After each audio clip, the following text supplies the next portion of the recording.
all rust, dust, grime, soot aloft, dirt on deck. To me it was like coming out of a palace into a ruined cottage. She was about 400 tons, had a primitive windlass, wooden latches to the doors, and not a bit of brass about her, and a big square stern. There was on it, below her name in big letters, a lot of scroll work with the gilt off, and some sort of coat of arms with the motto, "Do or Die," underneath. I remember it took my fancy immensely.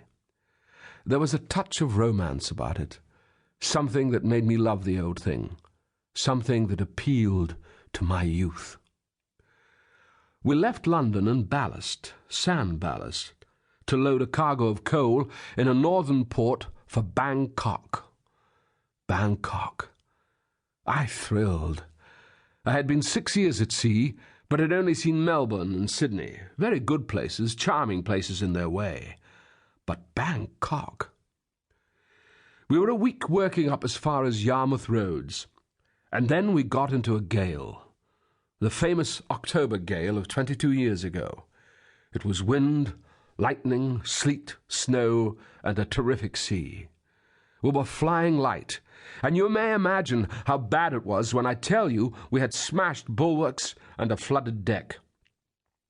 On the second night she shifted her ballast into the lee bow, and by that time we had been blown off somewhere on the Dogger Bank.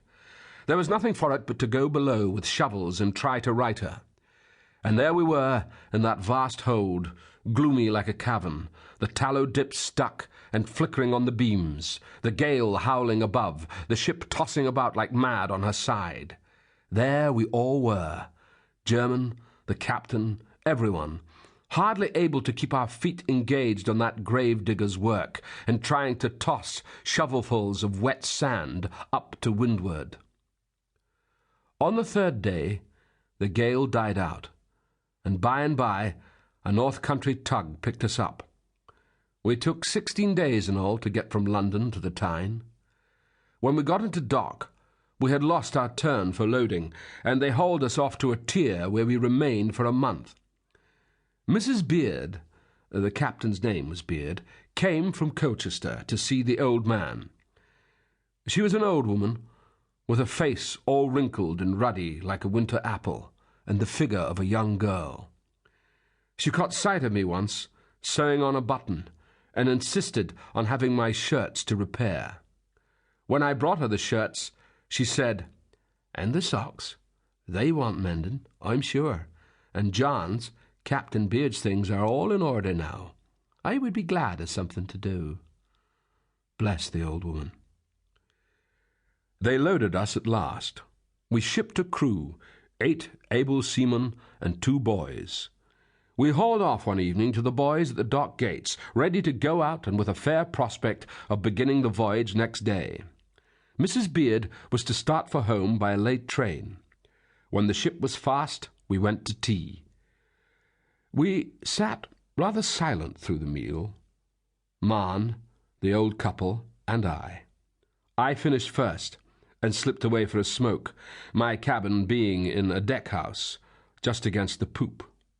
It was high water, blowing fresh with the drizzle. The double dock gates were opened, and the steam colliers were going in and out in the darkness, with their lights burning bright. A great plashing of propellers, rattling of winches, and a lot of hailing on the pierheads. I watched the procession of headlights gliding high and of green lights gliding low in the night, when suddenly a red gleam flashed at me, vanished, came into view again, and remained. The fore end of a steamer loomed up close. I shouted down in the cabin, "Come up, quick!" and then heard a startled voice saying afar in the dark, "Stop her, sir!" A bell jingled. Another voice cried warningly, "We're going right into that bark, sir!" The answer to this was a gruff, "All right," and the next thing was a heavy crash as the steamer struck a glancing blow with the buff of her bow about our fore-rigging. It wasn't much, but it delayed us 3 weeks. At the end of that time, the captain being engaged with his agents, I carried Mrs. Beard's bag to the railway station and put her all comfy